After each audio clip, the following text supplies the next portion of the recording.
Assalamualaikum warahmatullahi wabarakatuh. Alhamdulillahirabbil alamin ala kulli halin wa nikmatin. Allahumma sholli ala sayyidina Muhammad wa ala ali sayyidina Muhammad. Jamaah juara rahimakumullah, kembali lagi bersama dengan tema Satu Tujuan Tujuh Hidayah. Pada kesempatan kali ini kita akan mengenal sejarah disyariatkannya puasa Ramadan. Sebagaimana Quran surat Al-Baqarah ayat 183, Bismillahirrahmanirrahim. Ya ayyuhalladzina amanu kutiba alaikumusyamu kama kutiba alal ladzina min qablikum la'allakum tattaqun. Kama kutiba alal ladzina min qablikum la'allakum tattaqun. Sebagaimana orang-orang sebelum kamu kami wajibkan atas syariat itu.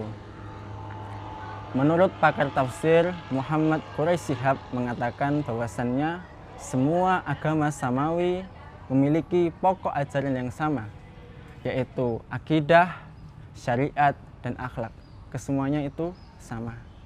Dan jika kita melihat ke belakang bagaimana sejarah puasa ini disyariatkan, orang pertama yang diciptakan oleh Allah Subhanahu wa Ta'ala, yaitu Nabi Adam, melakukan puasa pada tanggal 10 bulan Muharram, atau yang kita kenal dengan puasa hari Asyura. Asyura ini Nabi Adam lakukan ketika ia bertemu dengan Hawa. Sebagai ungkapan rasa syukur, beliau berpuasa.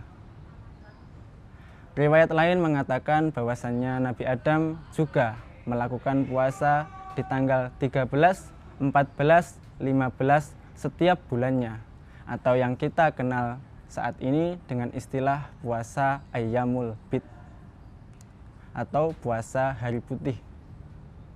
Selain Nabi Adam, Nabi Nuh ketika ia berada di bahtera terombang-ambing selama beberapa hari ataupun berbulan-bulan, Nabi Nuh berpuasa sembari memohon pertolongan kepada Allah Subhanahu wa Ta'ala agar azab yang diberikan kepada kaumnya segera dihentikan.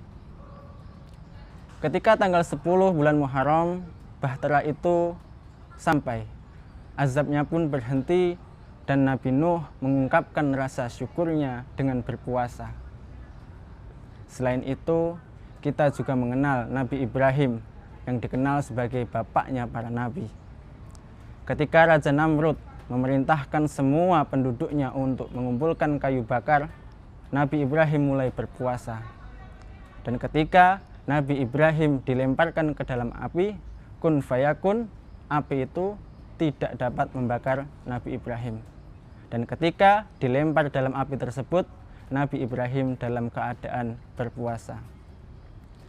Selain itu masih ada beberapa nabi lain seperti Nabi Yusuf yang ketika mendapat fitnah dan dimasukkan ke dalam penjara, beliau berpuasa.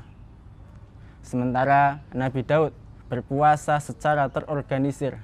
Artinya Nabi Daud puasa satu hari puasa, satu hari tidak. Yang sampai saat ini kita kenal dengan puasa sunnah Daud, yaitu sehari puasa, sehari tidak. Nabi kita Nabi Muhammad SAW mendapatkan syariat puasa ketika Nabi selesai hijrah dari Mekah ke Madinah, tepatnya pada bulan Sya'ban tahun 2 Hijriah. Seketika itu Nabi Muhammad bertemu dengan kaum Yahudi.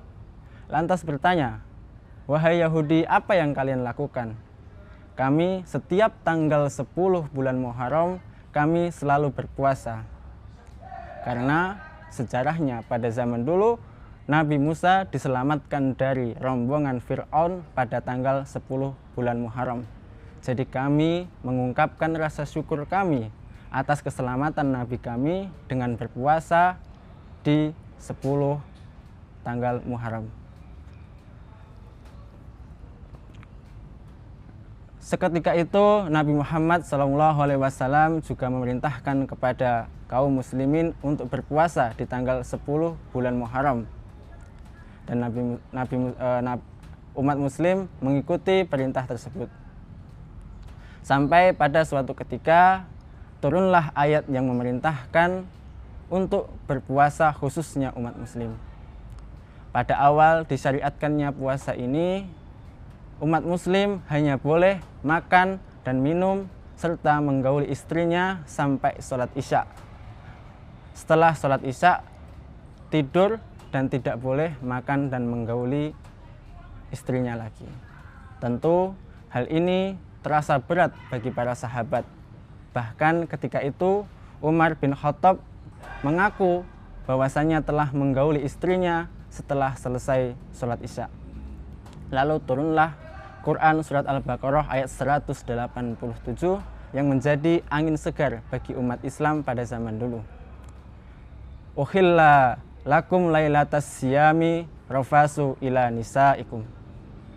Dihalalkan atas kamu pada malam bulan puasa menggauli istrimu.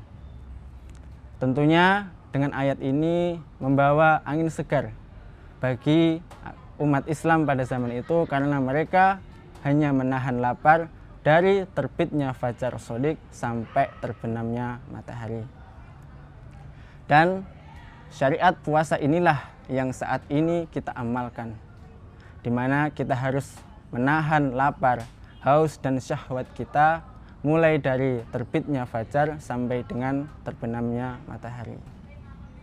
Demikianlah sejarah mengenai puasa Ramadan. Masih ada beberapa nabi-nabi lain yang juga melakukan puasa Ramadan. Tentunya agama Islam hadir sebagai jawaban atas solusi dari permasalahan masyarakat. Dan dengan mengetahui sejarah, kita dapat menyempurnakan Islam kita dan mengetahui bagaimana Islam menetapkan sebuah hukum atau Islam menetapkan sebuah syariat ibadah.